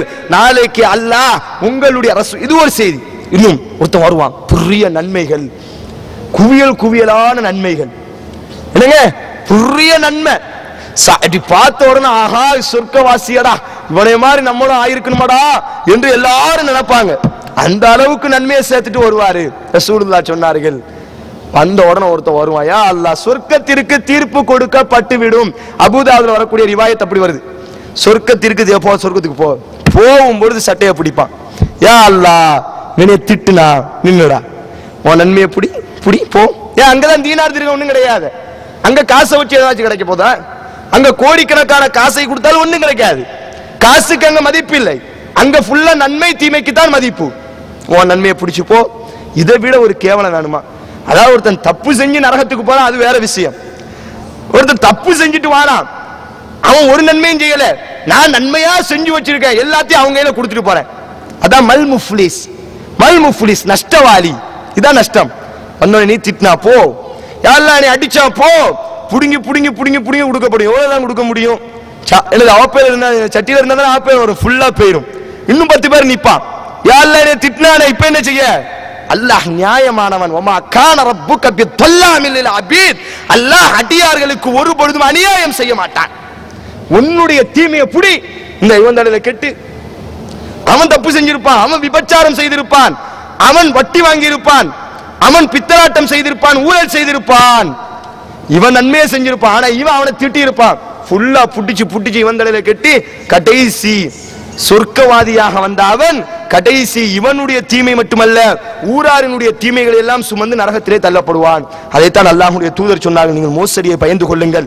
நீங்கள் இந்த உலகத்திலே மோசடி செய்தீர்களே ஆனால் அந்த மோசடி பொருளோடு நாளைக்கு மறுமையிலே வருவான். அவனுடைய பித்தட்டியிலே ஒரு கொடி சொருவப்பட்டிருக்கும், ஃபுலான் இப்னு ஃபுலான், இந்த மனிதன் இன்னாரிடத்திலே மோசடி செய்தான், இந்த பொருளை மோசடி செய்தான், இதை மோசடி செய்தான் என்று அல்லாஹ் இவனை அடையாளப்படுத்துவான். இது ஒரு கூட்டம். அடுத்து அல்லாஹ்வுடைய தூதர் சொன்னார்கள், நாளைக்கு மறுமையில சஹீஹுல் புகாரில் 1444வது ஹதீஸாக பதிவு செய்யப்படுது. ஒரு மனிதன் வருவான், இந்த பக்கம் பார்த்தா சத சுத்தமா இருக்காது, கபர்ல இருந்து அல்லாஹ் எழுப்புவான், சுத்தமா இந்த பக்கம் சதையே இருக்காது, ஒரு பக்கம் முழுசு சதை இருக்காது. சொன்னார்கள், யாசகத்தையே தங்களுடைய வாழ்க்கையாக கொண்டவர்கள். யாசகம் யாசகம் கேட்பதையே தங்களுடைய வறுமை வரும் பொழுது, கஷ்டம் வரும் பொழுதெல்லாம் பொறுமையாக சகித்துக் கொள்ளாமல் அல்லாஹ்விடத்திலே முறையிடாமல், அல்லாஹ்வுடைய தூதர் சொன்னார்கள், உங்களுக்கு ஒரு கஷ்டம் வந்தால், உங்களுக்கு ஒரு சிரமம் வந்தால், திருமிதியிலே வரக்கூடிய செய்தி, நீங்கள் அல்லாஹ்விடத்திலே முறையிடுங்கள். யா அல்லாஹ், இது என்னுடைய சிரமம். நீங்கள் அப்படி முறையிட்டால் அல்லாஹ் நேரடியாக உங்களுக்கு உதவி செய்வான், அல்லது வேறு ஆட்கள் மூலமாக அல்லாஹ் உங்களுக்கு உதவி செய்வான். நீங்கள் மனிதரிடத்திலே முறையிட்டால், நீங்கள் மனிதர்களிடத்திலே உங்களுடைய தேவையை சொன்னீர்களே ஆனால் அல்லாஹ் மனிதர்களிடத்திலேயே சாட்டி விடுவான். சஹாபாக்களுடைய இந்த யாசகம் ஒரு முஸ்லிமினுடைய நல்ல அழகல்ல. கஷ்டப்படக்கூடிய, சாப்பிட கூட முடியாத அளவிற்கு முதுகு தண்டுகள் எல்லாம் குனிந்து இருக்கக்கூடிய, முதுகு தண்டுகள் எல்லாம் பலகீனமாக இருக்கக்கூடியவனுடைய முதுகு தண்டை உயர்த்துவதற்கு உண்டான ஒரு பொருள் யாசகம். யார் அதை தொழிலாக செய்தார்களோ, யார் அதை தங்களுடைய தங்களுடைய வாழ்க்கை முழுவதும் யாசகத்தையே தங்களுடைய தொழிலாக ஆக்கி கொண்டார்களோ அவர்களுடைய முகம் முழுவதும் சதை இருக்காது. அல்லாஹ் சஹாபாக்களை பற்றி சொல்கிறான், லில் ஃபுகரா அல்லதீன உஹ்சிரு ஃபீ சபீலில்லாஹ். நான் சொன்னனா இல்லையா, ஒரு பேரித்தம்பளம் கூட இல்லைங்க கைபர் யுத்தத்துல. உண்மை அதுதான். அந்த சஹாபி சொல்றாரு, இலைகளையும் புல்லுகளையும் நாங்கள் சாப்பிட்டோம், நாங்கள் பாத்ரூம் செல்லும் பொழுது ஆட்டு புழுக்கை போடுவதை போன்று போட்டோம். அப்படிப்பட்ட வறுமையில இருக்கக்கூடிய சஹாபாக்களுடைய தன்மையை பேசுகிறான். லில் ஃபுகரா, அவர்கள் பிச்சைக்காரர்கள் தான், அவர்கள் ஏழ்மையானவர்கள் தான். இல்லதீன உஹ்சிரு ஃபீ சபீலில்லாஹ், அல்லாஹ்வுடைய பாதையிலே சென்று சென்று சென்று தங்களுடைய கவனத்தை அதிலே செலவழித்ததினால் அவர்கள் ஒரு யாசகர்களாக போன்றுதான், அவர்கள் பிச்சைக்காரர்களை போன்று இருப்பது. அவர்கள் அப்படித்தான். சஹாபாக்களிடத்திலே காசு இல்லை, சொத்து இல்லை. ஆனால் வெளியூரில் இருந்து யாராவது வந்து அவர்களை பார்த்தால் யஹ்சபுஹுமுல் ஜாஹிலு அக்னியா, அவர்கள் பணக்காரரை போன்று இருப்பார்கள். தங்களுடைய தோற்றத்தால், தங்களுடைய முகத்தை, தங்களுடைய அந்த சூழ்நிலையை ஒரு பொழுதும் அவர்கள் காமித்துக் கொள்ள மாட்டார்கள். எப்படி? ஒரு சஹாபியை பாருங்க, ரசூலுல்லாஹ்ட்ட வாராரு. ஹிஷாம் இப்னு ஹக்கீம் இப்னு ஹிஷாம் என்ற ஒரு சஹாபி, ரொம்ப வறுமை. சஹீஹுல் புகாரில 1472. இந்த சஹாபி அல்லாஹ்வுடைய தூதர்ட்ட வாரார், யா ரசூலல்லாஹ், நான் வறுமையா இருக்கேன், எனக்கு ஏதாச்சும் உதவி செய்யுங்க. ரசூலுல்லாஹ் உதவி செய்வார்கள். திருப்பி போவாரு, திருப்பி யா ரசூலல்லாஹ், இன்னும் எனக்கு வறுமையா இருக்கு யா ரசூலல்லாஹ். அல்லாஹ்வுடைய தூதர் சொல்வார்கள், மீண்டும் மீண்டும் யார் நம்மிடத்திலே யாசகம் கேட்கிறார்களோ அவர்களை அல்லாஹ் சாட்டி விடுவான். உங்களுடைய உங்களுக்கு ஏற்படக்கூடிய கஷ்டத்தை, உங்களுக்கு ஏற்படக்கூடிய சிரமத்தை நீங்கள் பொறுத்து கொண்டீர்களேயானால் அல்லாஹ் உங்களுக்கு சிறப்பானதை தருவான். இந்த ஹதீஸ் அறிவிக்கக்கூடிய ராவி சொல்றாரு, அடுத்து அல்லாஹ்வுடைய தூதரிடத்திலே அந்த சஹாபி சத்தியம் செய்தார், யா ரசூலல்லாஹ், உங்களுடைய வாயிலே இந்த துன்யாவினுடைய கஷ்டத்தை தாங்கிக் கொண்டால், இந்த துன்யாவினுடைய வறுமையை தாங்கிக் கொண்டால் நாளைக்கு மறுமையிலே சிறப்பு இருக்கும் என்று சொன்னால், இனி நான் மரணிக்க கூடிய வரை நான் யாரிடத்திலும் நான் எதையும் கேட்க மாட்டேன். ஹதீசுகளிலே பார்க்கிறோம், ஒட்டகத்திலே உட்கார்ந்து இருப்பார்கள், சாட்டை கீழே விழுந்து விட்டால் கூட இந்த சாட்டையை என்னிடத்திலே எடுத்தா என்று கேட்க மாட்டார்கள். உமர் ரலியல்லாஹு அன்ஹு ஆட்சி காலம், ஹக்கீம் இப்னு ஹிஷாம் வறுமையிலே தத்தளித்துக் கொண்டிருக்கிறார். இதே புகாரிலே அதே ஹதீஸில் வருகிறது, பெரிய ஹதீஸ். வறுமையிலே தத்தளித்துக் கொண்டிருக்கிறார், யுத்தத்திற்கு சென்றிருக்கிறார். அந்த கனிமத்து பங்கு வைக்கப்பட்டு ஹக்கீம் இப்னு ஹிஷாமுக்கு கொடுங்கள் என்று சொல்லப்படும் பொழுது ஹக்கீம் இப்னு ஹிஷாமுடைய வீட்டை கொண்டு கொடுக்கும் பொழுது தேவையில்லை, பிச்சைக்காரராக ஏழ்மையிலேயே வாழ்ந்தார். அந்த ஹதீஸை பார்க்கிறோம். அவருடைய ஜனாசா அவருடைய வீட்டில் இருந்து வெளியே வரக்கூடிய வரை ரசூலுல்லாஹ்விடத்திலே அன்றைக்கு கொடுத்த அந்த ஒப்பந்தம், அந்த பையத்தின் அடிப்படையிலே தன்னுடைய வாழ்க்கை ஏழ்மையில் தான் கழித்தார். சாப்பிடுவதற்கு கூட வழி இல்லாமல் தான் கழித்தார். கஃபன் செய்வதற்கு கூட ஆடை இல்லாமல் தான் கழித்தார். ஆனால் யாரிடத்திலும் எதையும் கேட்கவும் மாட்டார், யார் யார் எதை கொடுத்தாலும் வாங்கவும் மாட்டார். அப்போ ஒரு முஸ்லிம், அவன்கிட்ட இருக்கக்கூடிய ஈமான், யார் இதை தொழிலாக வைத்திருக்கிறார்களோ, யார் இந்த யாசகத்தை தங்களுக்கு வரக்கூடிய கஷ்டங்களை மக்களிடத்திலே சொல்லி புலம்பி அல்லாஹ்வை குறை கூறிக்கொண்டு மக்களிடத்திலே ஏதாவது தீர்வு கிடைக்காதா என்று யார் அலைகிறார்களோ அவர்களுடைய ஒரு பக்க சதையை அல்லாஹ் எடுத்து விடுவான். அடுத்து அல்லாஹ் ரப்புல் ஆலமீன் சூரத்து தௌபா அத்தியாயம் 9 வசனம் 35 அல்லாஹ் சொல்கிறான், யௌம யுஹ்மா அலைஹா ஃபீ நார் ஜஹன்னம் ஃபதுக்வா பிஹா ஜிபாபுஹும் வஜுனூபுஹும் வதுஹூருஹும் ஹாதா மா கனஸ்தும் லிஅன்ஃபுஸிகும் ஃபذூகு மா குன்தும் தக்னிசூன். அல்லாஹ் இங்கே ஒரு ஒரு பணக்காரனை பற்றி அல்லாஹ் பேசுகிறான். நாளைக்கு ஒரு பணக்காரனை கபரிலே இருந்து எழுப்பப்படும். அவன் சேமித்து வைத்திருந்த சொத்துக்களை எல்லாம் கொண்டு வாருங்கள். அல்லாஹ்விற்கு கொடுக்கக்கூடிய சொத்துகள், ஏழைகள் எல்லாம் வீட்டை தட்டும் பொழுது குடுக்காமல் சேமித்து வைத்த சொத்துகள், எண்ணி எண்ணி பேங்க் லாக்கர்களிலே பூட்டி வைக்கப்பட்ட சொத்துகள், எந்த சொத்திற்காக வேண்டி சம்பாதிக்க வேண்டும் என்பதற்காக வேண்டி அல்லாஹ்வை மறந்தீர்களோ அந்த சொத்துகள். யா அய்யுஹல்லதீன ஆமனூ லா துல்ஹிகும் அம்வாலுக்கும் வலா அவுலாதுக்கும் அன் திக்ரில்லாஹ். நீங்கள் பொருளாதாரத்தை தேடக்கூடிய விஷயத்தில் அல்லாஹ்வை நீங்கள் மறந்து விடாதீர்கள். அல்ஹாக்குமுத் தகாசுர் ஹத்தா ஸுர்துமுல் மகாபிர். பொருளாதாரம் என்று அலைந்தீர்களே, இறுதியிலே கபரில் தானே கொண்டு வைக்கப்பட்டீர்கள் என்று அல்லாஹ் சொல்லக்கூடிய அளவிற்கு பொருளாதாரத்தையே தங்களுடைய வாழ்க்கையாக சேமித்து ஏழைகளுக்கு, பாவப்பட்டவர்களுக்கு, வீட்டுக்கு அருகிலே பிச்சைக்காரர்களாக வந்து நிற்கும் போதெல்லாம் அவர்களுக்கெல்லாம் கூப்பிட்டு கொடுக்காத அந்த சொத்துக்களை கொண்டு வரப்படும். யௌம யுஹ்மா அலைஹா ஃபீ நாரி ஜஹன்னம் ஃபத்துக்வா பிஹா, அந்த சொத்துக்களை எல்லாம் நரகத்தினுடைய நெருப்பிலே காய்ச்சி ஃபத்துக்வா பிஹா ஜிபாபுகும், எங்கே? எல்லா நபர்களுக்கும் முன்னால் மஹ்ஷர் மைதானத்திலே எல்லா நபர்களும் நின்று கொண்டிருப்பார்கள். நபிக்கு முன்னால், வலிக்கு முன்னால், அபூபக்கருக்கு முன்னால், கோடிக்கணக்கான மில்லியன் கணக்கான மலக்குமார்கள் நபிமார்களுக்கு முன்னால். இதுதான் உன்னுடைய சொத்து. அல்லாஹ் அந்த சொத்துக்களை எல்லாம் காய்ச்சி ஜிபாபுகும் வஜுனூபுகும் வதுஹுருகும், வயிறுகள் முதுகுகளில் எல்லாம் அல்லாஹ் ஊற்றுவான். ஹாதா மா கனஸ்தும், இதோ பெற்றுக்கொள் உன்னுடைய சொத்து. இதைத்தானே பூட்டி வைத்துக் கொண்டிருந்தாய், இதற்காக வேண்டிதானே என்னை மறந்தாய், இதற்காக வேண்டித்தானே அல்லாஹ்வை நிராகரித்தாய், இதற்காக வேண்டித்தானே மார்க்க உபதேசங்கள் நடைபெறக்கூடிய இடத்திற்கு சென்றால் நம்மிடத்திலே ஏதாவது கேட்டு விடுவார்களோ என்றெல்லாம் ஏசி கார்களிலே பூட்டி பூட்டி சென்றாயே, நம்முடைய வீடுகளில் எல்லாம் பிச்சைக்காரர்கள் வந்து விடுவார்களோ என்ற பயத்தினால் பிச்சைக்காரர்களுக்கு அனுமதி இல்லை என்று வீட்டுக்கு வெளியில எழுதி போட்டாயே, வசூல் செய்பவர்களுக்கு அனுமதி இல்லை என்று உன்னுடைய வீட்டுக்கு வெளியில எழுதி போட்டு ஓபிசிக்கு வெளியில எழுதி போட்டாய் அல்லவா. ஹாதா மா கனஸ்தும் லிஅன்ஃபுசிக்கும், இதுதான் நீ செய்த சொத்து. அடுத்து அல்லாஹ் அதே 109வது அத்தியாயம் 34வது வசனத்திலே அல்லாஹ் சொல்கிறான், மக்களே, யாரெல்லாம் உங்களுடைய அல்லாஹ்வுடைய பாதையிலே தங்கங்களையும் வெள்ளிகளையும் செலவழிக்காமல் தங்கங்களையும் வெள்ளிகளையும் சேமித்து வைத்திருக்கக்கூடிய மக்களே, சிந்தித்துக் கொள்ளுங்கள். அல்லாஹ்வுடைய எச்சரிக்கை. அல்லாஹ் சொல்கிறான், தங்கங்களையும் வெள்ளிகளையும் அல்லாஹ்வுடைய பாதையில் செலவழிக்காதவர்களுக்கெல்லாம் அந்த நரகத்திலே காட்சி ஊற்றி அல்லாஹ் பேச, ஃபதூகு, சுவைத்து பார், ஃபபஷ்ஷிருஹும், நபியே சுப செய்தி சொல்லுங்கள், பிஅதாபின் அலீம், இதுதான் நீ சேமித்த சொத்தப்பா, இந்த வச்சிக்க. இப்படியாக அல்லாஹ் கிட்டத்தட்ட 50,000 வருடங்கள், ஒரு நாள் அல்ல, 2 நாள் அல்ல, 50,000 வருடங்கள் அல்லாஹ்வுடைய பாதையிலே செலவழிக்கப்படாத அந்த சொத்துகள், அல்லாஹ்வை மறக்கடிக்கப்பட்டு சேமித்த அந்த சொத்துக்களை எல்லாம் அல்லாஹ் காட்சி முதுகுகளிலும் வயிறுகளிலும் அல்லாஹ் ஊற்றுவான். அடுத்து அல்லாஹ்வுடைய தூதர் சொன்னார்கள், இனி ஒரு கூட்டத்தார்கள், அதே சஹீஹுல் புகாரில வருது, 1460வது ஹதீஸ். ஒரு கூட்டம், யார் ஜகாத் கொடுக்கவில்லையோ, யார் ஜகாத் கொடுக்கவில்லையோ, தங்களுடைய பொருட்களுக்கு 2.5% கணக்கு பார்த்து பார்த்து பார்த்து அல்லாஹ்வுடைய அந்த கணக்கை யார் நிறைவேற்றவில்லையோ, நாளைக்கு மறுமையிலே அவர்கள் கபரிலே இருந்து எழுந்தவுடன் உடனே அப்படி எந்திப்பான். உடனே ஒரு ஒட்டகம், இப்போ உள்ள ஒட்டகம் அல்ல, மலைகளை போன்ற அந்த ஒட்டகம் இருக்கும், அவனுடைய கழுத்திலே மிதித்து அவனை கீழே தள்ளும்.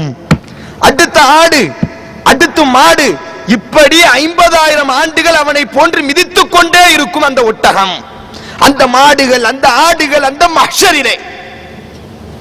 நீங்கள் சேமித்த அந்த சொத்துகள், ஜகாத் கொடுக்காத அந்த சொத்துகள், அல்லாஹ்வுடைய பாதையிலே ஹக்கை நிறைவேற்றாதவர்கள், இன்றைக்கு பார்க்கிறோம், யா அல்லாஹ் 5 பைசா 10 பைசாவை மாத்தி வச்சுக்கிட்டு அதெல்லாம் அந்த ரமதான் மாசத்துல அப்படியே தங்களுடைய வீடுகள்ல, அதுவும் இன்னைக்கு நம்முடைய நாடுகளில் எல்லாம் அந்த ஒரு கீவை ஏற்படுத்தி வச்சுக்கிட்டு என்ன செய்யறது, பிச்சைக்காரர்களை கொடுக்கிற மாதிரி. இது ஜகாத் அல்ல, இது முஸ்லிம்களை கேவலப்படுத்தக்கூடிய வழிமுறை. நாங்கள் எல்லாம் பணக்காரர்கள், நீங்கள் எல்லாம் பிச்சைக்காரர்கள், எங்களுடைய வீட்டிலே இப்படித்தான். அந்த ஒரு வேஷ்டியை ஒரு 100 ரூபாயை வாங்கிட்டு போறதுக்கு காலையில இருந்து இரவு வரை நிக்க வேண்டும். அல்லாஹ் அக்பர். நீங்கள் அப்படிப்பட்ட பணக்காரர்களாக இருந்திருந்தீர்கள் என்று சொன்னால் உங்களுடைய ஜகாத்தை உங்களுடைய வேலையால், உன்னுடைய ஜக்காத்தை நீ எடுத்து கொண்டு போய் ஏழையினுடைய வீட்டை தட்டுவதை விட வேற என்ன உனக்கு வேலை? அல்லாஹ் என்ன சொன்னான்? ஜக்காத் யார் மீது கடமை? இன்னைக்கு பார்க்கிறோம், இன்னமும் பிச்சைக்கார மாதிரி இவங்க மாத்தி வச்சுக்கிடுவாங்களா, ஏழைகளை எல்லாம் கூப்பிடுவாங்களா, அந்த கியூல நிப்பாட்டி வச்சு கொடுப்பாங்களா. ஏங்க யார் மீதாங்க ஜக்காத் கடமை? ஏழை மீதா பணக்கார மீதாங்க? அகீமு ஸலா ஆத்து ஸக்கா அல்ல என்ன தொழுங்க தான் சொன்னா, உங்களுடைய வேலையால தொழ சொல்லிட்டு நீங்க உட்கார்ந்துக்கிடுவீங்களா? வாத்து ஸக்கா, ஜக்காத்தை நீ எடுத்து கொண்டு போய் கொடுக்கணும். பைத்துல் மால் இல்லாவிட்டால் உன்னுடைய ஜக்காத்தை எடுத்து கொண்டு போய் ஏழையினுடைய வீட்டை தட்டுவது உன்னுடைய கடமை. இன்றைக்கு பிச்சைக்கார மாதிரி நிப்பாட்டி வச்சுக்கிட்டு 5-10 மாத்திக்கிட்டு ஒரு வேஷ்டி ஒரு சேலையை கொடுத்துட்டா ஏதோ நாங்கெல்லாம் ஜக்காத் கொடுத்த தர்ம பிரபு மாதிரி இன்றைக்கு சமூகத்திலே அல்லாஹ்வுடைய தூதர் சொன்னார்கள், ஒவ்வொரு பொருளுக்கும் 2.5% எவன் ஜக்காத் கொடுக்கவில்லையோ நாளைக்கு அந்த பொருட்கள் எல்லாம், இனியும் ரசூலுல்லாஹ் சொன்னார்கள், இது ஒரு தண்டனை ஜக்காத் கொடுக்காதவனுக்கு. அதே சஹீஹுல் புகாரில வரக்கூடிய மற்றொரு செய்தி என்னவென்று சொன்னால், அந்த ஜக்காத் கொடுக்காத அந்த பொருட்களை எல்லாம் அல்லாஹ் ஒரு நச்சு பாம்பாக ஆக்கி விடுவான். பெரிய பாம்பு என்ன செய்யும்? பெரிய பாம்பாக அல்லாஹ் ஆக்கி அந்த மஹ்ஷரில் இருந்து வெளியே அந்த கபரில் இருந்து எழுந்தவுடன் அந்த பாம்பு அவனை சுத்தி கொள்ளும், சுத்தி கொண்டு கொத்தும். ஹாதா ஹாதா மாக்கனஸ்தும், இதுதான் நீ சேமித்தது, இதுதான் நீ சேமித்தது, இதுதான் என்று அந்த பாம்பு இப்படி 50,000 வருடங்கள் அதே மஹ்ஷரிலே எல்லா நபர்களுக்கு முன்னால் அவனை கொத்தி கொண்டிருக்கும். இது ஒரு தண்டனை. அடுத்து அல்லாஹ் ரப்புல் ஆலமீனுடைய தூதர் சொன்னார்கள், அதே சஹீஹுல் புகாரில 4674வது ஹதீஸ், ஒரு கூட்டம் நாளைக்கு மறுமையிலே ஒரு பக்கம் பார்த்தால் அழகாக இருப்பார்கள், இனி ஒரு பக்கம் பார்த்தால் அருவருப்பாக இருப்பார்கள். இப்படி எழுப்பப்படுவார்கள். எப்படி? ஒரு புறம் மிக அழகாக இருப்பார்கள், பார்ப்பதற்கு அழகாக இருக்கும். இனி ஒரு புறம் பார்த்தால் அல்லாஹ் கன்றாவி கன்றாவி, அல்லாஹ் பாதுகாக்கணும், மிக அபலட்சணமாக இருப்பார்கள். சொல்வார்கள், இவர்கள் தான் நன்மையையும் தீமையையும் சேர்த்து நமக்கு மறுமையிலே அனுப்பி வைத்தவர்கள். தொழுகுவார்கள், வெளியிலே வந்து தம் அடித்துக் கொண்டிருப்பார்கள்.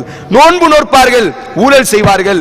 நோன்பு நோற்பார்கள், பொய் பேசுவார்கள், எல்லா விதமான அக்கிரமும் செய்வார்கள், தொழுகையும் செய்வார்கள். நம்மளே மாதிரி அல்லாஹ் பாதுகாக்கணும். அப்படிதானே? இன்றைக்கு ஒரு புறம் நன்மைகள், இனி ஒரு புறம் பார்த்தால் தீமைகள். இப்படி யார் இந்த தீமையை செய்தவுடன் அல்லாஹ்விடத்திலே தௌபா செய்யாமல், அல்லாஹ் இந்த தீமையை செய்து கொண்டிருக்கும் பொழுது மரணத்தை தந்து விட்டால் நம்முடைய நிலைமை என்னவாகும் என்று யோசிக்காமல் மீண்டும் மீண்டும் அந்த தீமையை உணர்ந்து கொண்டு நன்மையையும் தீமையையும் சேர்ந்து கலந்து செய்தார்களே, இவர்களுடைய ஒரு புறம் முகத்தை பார்த்தீர்களேயானால் அழகாகவும் மற்றொரு புறம் அபலட்சணமாக இருக்கும். இப்படியாக அல்லாஹ் அந்த பாவிகளுடைய நிலைமைகளை, பாவம் செய்தவர்களை அல்லாஹ் எழுப்புகிறான். ஒரு சில நல்ல அமல்கள், அதை இன்ஷா அல்லாஹ் நீ பார்த்துடலாம். நாளைக்கு நம்ம வேற தலைப்பு, இதே இதனுடைய தலைப்பு வேற ஒரு தொடர்ச்சிக்கு நம்ம போவோம். அடுத்து அல்லாஹ்வுடைய தூதர் சொன்னார்கள், சில முகங்கள். சஹீஹுல் புகாரில 4670 மறுமை அத்தியாயம் 75 வசனம் 22 அல்லாஹ் சொல்கிறான், சில முகங்கள் நாளைக்கு மறுமையிலே சந்தோஷமாக இருக்கும். உஜூஹு யௌமைதி முஸ்ஃபிரா வாஹிகத்து முஸ்தப்ஷிரா, சந்தோஷமாக அழகாக பார்ப்பதற்கே அற்புதமாக இருப்பார்கள். என்ன காரணம்? ஆம், இந்த இஸ்லாத்தை நாங்கள் பின்பற்றினோம், இந்த இஸ்லாத்திற்காக வேண்டித்தான், இந்த நாளைக்காக வேண்டித்தான். மக்கள் எல்லாம் மோசமாக நடக்கும் பொழுது, மக்கள் எல்லாம் ஓபாசம் பார்க்கும் பொழுது, மக்கள் எல்லாம் பொருளாதாரம் பொருளாதாரம் என்று தங்களுடைய வாழ்க்கையை அழித்துக் கொண்டிருக்கும் பொழுது அல்லாஹ் ஒரு வாழ்க்கையை தயார்படுத்தி வைத்திருக்கிறான், அல்லாஹ் ஒரு வாழ்க்கையை எங்களுக்கு ஏற்படுத்தி வைத்திருக்கிறான் என்ற ஒரு நோக்கத்திற்காக வேண்டி நாங்கள் செய்த நன்மைகளுடைய கூலிகளை பார்க்க போகிறோமே. எந்த ரப்பை எங்களுடைய வாழ்க்கையில் நம்பினோமோ அந்த ரப்பை பார்க்க போகிறோமே. எந்த தூதரை எங்களுடைய உயிரை விட நேசித்தோமோ அந்த தூதரை பார்க்க போகிறோமே. எந்த தூதரினுடைய வாழ்க்கையை பின்பற்றி எங்களுக்கெல்லாம் முன்மாதிரியாக அபூபக்கரும் உமரும் பிலாலும் உஸ்மானும் இருந்தார்களோ அவர்களை எல்லாம் பார்க்க போகிறோமே என்ற சந்தோஷத்தால் அல்லாஹ் சொல்கிறான், உஜூஹு யௌமைதி முஸ்ஃபிரா வாஹிகத்தும், சிரித்தவர்களாக சந்தோஷமானவர்களாக அழகாக இருப்பார். இது ஒரு கூட்டம். அடுத்து அல்லாஹ்வுடைய தூதர் சொன்னார்கள், சஹீஹுல் புகாரில் 1565வது ஹதீஸ், யார் உம்ரா செய்த நிலையில், ஹஜ் செய்த நிலையில் இறந்து விடுகிறார்கள், அந்த இஹ்ராம் கெட்டிய நிலையில், யார் இஹ்ராம் கெட்டிய நிலையிலே யார் இறந்து விடுகிறார்களோ அவர்களுடைய தலையை நீங்கள் மூடாதீர்கள். ரசூலுல்லாஹ் சொன்னார்கள். என்ன சொன்னார்கள்? இஹ்ராம் கெட்டிய நிலையிலே யார் இறக்கிறாரோ, அது ஹஜ்ஜிக்காக வேண்டியோ உம்ராவுக்காக வேண்டியோ, இந்த ரெண்டுக்கு தானே இஹ்ராம் கட்ட முடியும். இந்த நிலையில் யார் இறந்து விடுகிறார்களோ அவருடைய தலையை நீங்கள் மூடாதீர்கள். காரணம், நாளைக்கு மறுமையிலே லப்பைக் அல்லாஹும்ம லப்பைக், அந்த இஹ்ராமோடியே நாளைக்கு அல்லாஹ்வை தல்பியா சொன்னவர்களாக, எந்த ரப்பை பார்க்காமல் நாங்கள் சரணடைந்து விட்டோம் என்று சொன்னார்களோ நாளைக்கு அந்த ரப்பிடத்திலேயே நேரடியாக அப்படிப்பட்ட ஒரு பாக்கியத்தை அல்லாஹ் இஹ்ராம் கெட்டிய நிலையிலே மரணிக்கக்கூடிய அவர்களுக்கு அல்லாஹ் கொடுப்பதாக ரசூலுல்லாஹி ஸல்லல்லாஹு அலைஹி வஸல்லம் சொல்கிறார்கள். அடுத்து அல்லாஹ்வுடைய தூதர் திருமதியிலே 937வது ஹதீஸ், உஹது யுத்தத்திலே ஹம்ஸா ரலியல்லாஹு தஆலா அன்ஹு கொல்லப்பட்டு கிடக்கிறார்கள். ரசூலுல்லாஹ் பார்க்கிறார்கள், இந்த உடம்பை பார்க்கிறார்கள், அழுகிறார்கள். இதற்கு பிறகு எனக்கு ஒரு துக்கம் இல்லை. ரசூலுல்லாஹ் சொன்ன வார்த்தை, ஹம்ஸாவே, உங்களுடைய உடம்பை பார்த்ததற்கு பிறகு எனக்கு ஒரு துக்கம் இல்லை, உங்களுடைய பிரிவுக்கு பிறகு இனி எனக்கு ஒரு பிரிவு இல்லை என்று அல்லாஹ்வுடைய தூதர் எந்த உடம்பை பார்த்து அழுதார்களோ அப்பொழுது ரசூலுல்லாஹ் சொன்னார்கள், இவருடைய சகோதரி சஃபியா மாத்திரம் வருத்தப்படாவிட்டால், இவருடைய சகோதரி சஃபியா மாத்திரம் என் மீது கோபப்படாவிட்டால் இந்த உடம்பை நான் இப்படியே விட்டு விடுவேன், பறவைகளும் விலங்குகளும் கொத்தி சாப்பிடுவதற்கு நான் விட்டு விடுவேன். காரணம், எந்த ஒரு ஈமான் கொண்ட ஒரு அடியானை பறவைகளும் விலங்குகளும் கொத்தி அவனுடைய உடம்பை சாப்பிடும் என்று சொன்னால், மூமினான நிலைமையிலே எவனுடைய உடம்பை அல்லாஹ் படைத்திருக்கக்கூடிய அந்த பஹாயிம்கள் கால்நடைகள் பறவைகள் கொத்தி சாப்பிடும் என்று சொன்னால் நாளைக்கு மறுமையிலே அந்த கால்நடையினுடைய வயிற்றிலிருந்து பறவைகளுடைய வயிற்றிலிருந்து புதியதாக பிறந்து வருவார்கள். அப்படிப்பட்ட பாக்கியனுடைய ஹம்சாவிற்கு கிடைக்கணும். ஆனால் அவர்களுடைய குடும்பத்தார்கள் வருத்தப்பட்டு விடுவார்கள், நபி ஹம்சாவை அடக்கவில்லையே, நபி ஹம்சாவிற்கு தொலை வைக்கவில்லையே என்று வருத்தப்படாமல் இருந்திருந்தால் இவர்கள் நான் இப்படியே போட்டிருப்பேன். இது ஒரு கூட்டம். அடுத்து அல்லாஹ்வுடைய தூதர் அச்சபல்லா, அல்லாஹ் ஆச்சரியப்படுவான். சில கூட்டத்தை ஒரு கூட்டம் அல்லாஹ்வுடைய தூதர் சொன்னார்கள், அஜபல்லா, அல்லாஹ்வே ஆச்சரியப்படுவான். சஹீஹுல் புகாரில் வரக்கூடிய செய்தி. சங்கிலிகளால் பிணைக்கப்பட்டவர்களாக கைது செய்யப்பட்டவர்களாக சொர்க்கத்திற்குள் நுழைவார்கள். எப்படி? கைது செய்யப்பட்ட நிலையிலே சங்கிலிகளால் கால்களையும் கைகளையும் கெட்டப்பட்ட நிலையிலே சொர்க்கத்திற்குள் நுழைவார்கள். கபரில் இருந்து எழுங்கும் பொழுதே அப்படியே எந்திரிச்சு வருவாங்க. எந்திரிச்சு அப்படியே சொர்க்கத்திற்கு போகக்கூடிய ஒரு கூட்டத்தை பார்த்து அல்லாஹ் ஆச்சரியப்படுவான். காரணம், இவர்கள் எல்லாம் இஸ்லாத்தை பேசியதற்காக வேண்டி, இஸ்லாத்தை பின்பற்றியதற்காக வேண்டி, இஸ்லாமிய கொள்கைதான் உண்மை, அதற்கு எதிராக இருக்கக்கூடிய எந்த கொள்கையும் தவறான கொள்கை என்று சமூகத்திலே தைரியமாக பேசியதற்காக வேண்டி கைது செய்யப்பட்டவர்கள். இன்றைக்கு யாருக்கு அந்த தைரியம்? ஜெயிலுனாலே ஓடுறான் நம்ம பையன், போலீஸ்னாலே மோன்றுதாயா. நீங்க பாக்குறவா இல்லையா? கோலைகளாக ஆகிவிட்டோம். இன்ஷா அல்லாஹ் நாம் பின்னாடி பார்ப்போம் சஹாபாக்களுடைய, அதெல்லாம் நாளையுடைய தலைப்பிலே நாளை கழிச்சு வருகிறது. கோலைகள் அல்லாஹ்வுடைய மார்க்கத்திற்காக வேண்டி சாக விரும்பக்கூடிய ஒரு கூட்டம் உருவாகணும். காலித் இப்னு வலீத் சொன்னார், அதே ரசூலுல்லாஹ் சொன்னார்கள். அதற்கு அடுத்த வாசகம் அதே போன்று அல்லாஹ் ஆச்சரியப்படுகிறான், யார் அல்லாஹ்வுடைய பாதையிலே வெட்டுப்பட்டு ரத்தம் சிந்திய நிலையில் அப்படியே கபரில் இருந்து எழுப்பப்படுவார்கள். ரசூலுல்லாஹ் அதனாலதான் ஷஹீதுகளை குளிப்பாட்டக்கூடாது. ஏன் குளிப்பாட்டக்கூடாது? ஒரு இஸ்லாத்திற்காக வேண்டி ஜிஹாது பண்ணி இஸ்லாமிய கொள்கைக்காக வேண்டி ஒருவர் இறந்து விட்டார், என்ன செய்யக்கூடாது? குளிப்பாட்ட. காரணமே ரசூலுல்லாஹ் சொன்னார்கள், அந்த இரத்தத்தோடு எந்திப்பார், அந்த இரத்தம் கஸ்தூரியை விட மனமாக இருக்கும், அல்லாஹ் ஆச்சரியப்படுவான். இன்றைக்கு ஜிஹாத், உஸ்தாது சொன்ன மாதிரி, ஷேக் சொன்ன மாதிரி, பயம். ஜிஹாத் என்ற வார்த்தையை சொல்வதற்கு பயம். ஜிஹாதிற்காக வேண்டி தயாராகாத ஒரு கூட்டம் இந்த பூமியிலே உருவாகாத வரை அல்லாஹ் இந்த சமூகத்திற்கு கண்ணியத்தை கொடுக்க மாட்டான். மரணத்தை விரும்பக்கூடிய ஒரு கூட்டம் இந்த உலகத்திலே உருவாக வேண்டும். அல்லாஹ்வுடைய தூதர் சொன்னார்கள், ஒரு காலம் வரும், என்னுடைய சமூகம் அடிக்கப்படும், வெட்டப்படும், குத்தப்படும். ஒரு ரொட்டியை பீத்து தின்பதை போன்று மாட்டார்கள் எல்லாம் என்னுடைய சமூகத்தை அடிப்பார்கள். சஹாபாக்கள் கேட்டார்கள், யா ரசூலல்லாஹ், கலீலுன், நாங்கள் குறைவாக இருப்போமா? எல்லா சமூகமும் எங்களை அடிக்குகிறது, எல்லாரும் எங்களை போட்டு எப்படி ஒரு விருந்துல ரொட்டியை பிச்சு போட்டு எப்படி திம்பானுவோம், இதே மாதிரி முஸ்லிம்களை நடுவுல நிப்பாட்டி சுத்தி அடிப்பார்கள். அல்லாஹ்வுடைய தூதர் கேட்டார்கள், யார் சஹாபா, யா ரசூலல்லாஹ், இந்த நிலைமைக்கு நாங்கள் குறைவாக இருப்போமா? ரசூலுல்லாஹ் சொன்னார்கள், இல்லை, கசீருன், நீங்கள் தான் அதிகமாக இருப்பீர்கள், உபாவுன், நுரையை போன்று இருப்பீர்கள், அல்லாஹ் உங்களுடைய உள்ளத்திலே வஹ்னை போட்டு விடுவான். வமல் வஹ்னு யா ரசூலல்லாஹ், வஹ்ன் என்றால் என்ன?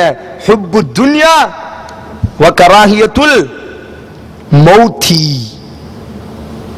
என்னது? உலகத்தை நேசிப்பீர்கள், வாழ நேசிப்பீர்கள், மரணத்தை வெறுப்பீர்கள். காலித் இப்னு வலீத் சொன்னார் உஸ்துமை பார்த்து, இன்னமய கௌமன் யுஹிப்பூனஹுமுல் மௌத கமா யுஹிப்புல் ஹம்ர வல் ஹயாத வன் நிசா.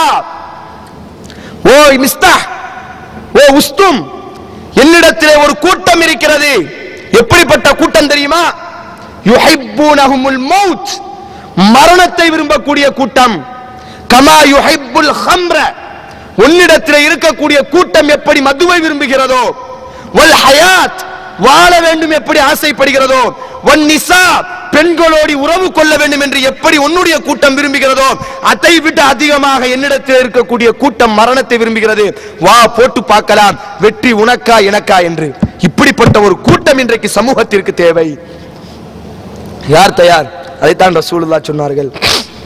அல்லாஹ்வுடைய மார்க்கத்திற்காக வேண்டி கைது செய்யப்பட்டால், அல்லாஹ்வுடைய மார்க்கத்திற்காக வேண்டி, மார்க்கத்தை பின்பற்றியதற்காக வேண்டி, மார்க்கத்தை சொன்னதற்காக வேண்டி கைது செய்யப்பட்டாலோ கொல்லப்பட்டாலோ அதே நிலைமையில் அல்லாஹ் அவர்களை எழுப்புவான். இவர்களை கண்டு அல்லாஹ்வே ஆச்சரியப்படுகிறான். அல்லாஹ்வே ஆச்சரியம், என்னடா இப்படி என்னுடைய சொல்லுக்காக வேண்டி எப்படி பாடுறான். எல்லாவனும் தப்பும் தவறுமாக மோசமான உலக இன்பங்களிலே மூழ்கும் பொழுது ஆகிரத்து உண்மை இதுதான். ஒரு முஜாஹிது இடத்தில் தான் உண்மையான மறுமை நம்பிக்கை இருக்கும். ஷேக் சொன்ன மாதிரி, ஒரு தினத்திலே முழுமையாக மறுமை நம்பிக்கை வந்துவிட்டால் அவன் எதை பற்றியும் கவலைப்பட மாட்டான். அல்லாஹும் ரசூலும் தான் எங்களுக்கு முக்கியம். அப்படிப்பட்ட ஒரு கூட்டத்திற்கு அவர்கள் எந்த நிலைமையிலே கைது செய்யப்பட்டாலும் சரி, கொல்லப்பட்டாலும் சரி, அடிக்கப்பட்டாலும் சரி, அதே நிலைமையிலே நாளைக்கு மறுமையிலே வருவார்கள். இனி ஒரு கூட்டம் அழகாக இருப்பார்கள், முகங்கள் எல்லாம் கழுத்துகள் எல்லாம் நீளமாக இருக்கும். எல்லா நபர்களும் ஆச்சரியமாக பார்ப்பார்கள், யார் இவர்கள்? இவர்கள் எல்லாம் பாங்கு சொன்னவர். யார் பாங்கு சொன்ன? அப்படி அழகாக எல்லா நபர்களும் ஒரு பாங்கு சொல்லக்கூடியவர்களுக்கு, அழகாக பாங்கு சொன்னவர்களுக்கு, பாங்கு சொல்வதை தங்களுடைய தொழிலாக, தங்களுடைய வாழ்க்கையாக கொண்டவர்களுடைய கழுத்துக்களை அல்லாஹ் நீளமாக ஆக்கி மற்ற நபர்கள் எல்லாம் பார்த்து இப்படி ரசூலுல்லாஹ் சொல்றாங்க, என்னடா இது சிறப்பு என்று எல்லா நபர்களும் தலையை தூக்கி அவர்களை பார்ப்பார்கள். அந்த அளவிற்கு அல்லாஹ் அந்த மஹ்ஷர் மைதானத்திலே இவர்களுடைய அந்த அழகையும் இவருடைய கண்ணியத்தையும் உயர்த்துவான் என்பதாக நபிகள் நாயகம் ஸல்லல்லாஹு அலைஹி வஸல்லம் அவர்கள் சொன்ன செய்தியை சஹீஹுல் புகாரி உட்பட பல ஹதீஸ்களிலே நாம் பார்க்கிறோம். அப்ப அன்பார்ந்த சகோதரர்களே, இப்படியாக அல்லாஹ் ரப்புல் ஆலமீன் தீயவர்களை தீயவர்களுடைய நிலைமையிலே அவர்கள் செய்த பாவத்திற்கு தக்கவாறு எழுப்புகிறான், நல்லவர்களை அவர்கள் செய்த நன்மைக்கு தக்கவாறு அல்லாஹ் எழுப்புகிறான். இன்ஷா அல்லாஹ் இப்படி எழுப்பக்கூடிய இந்த மக்கள் கிட்டத்தட்ட 50,000 ஆண்டுகள் அந்த மஹ்ஷரிலே நிற்க வேண்டிய ஒரு நிலைமை ஏற்படுகிறது. இந்த மஹ்ஷரிலே நிழல் இருக்குமா? இந்த மஹ்ஷரிலே இவர்களுக்கு ஏதாவது உதவி செய்பவர்களுக்கு உதவி செய்யக்கூடிய ஆட்கள் கிடைப்பார்களா? அப்படி அந்த நிழல் கிடைக்கும் என்று சொன்னால் அந்த நிழலுக்கு சொந்தக்காரர்கள் யார் என்பதை இன்ஷா அல்லாஹ் நாளைக்கு பார்ப்போம். வாஹிர் தாவானா அல்ஹம்துலில்லாஹி ரப்பில் ஆலமீன். அஸ்ஸலாமு அலைக்கும்.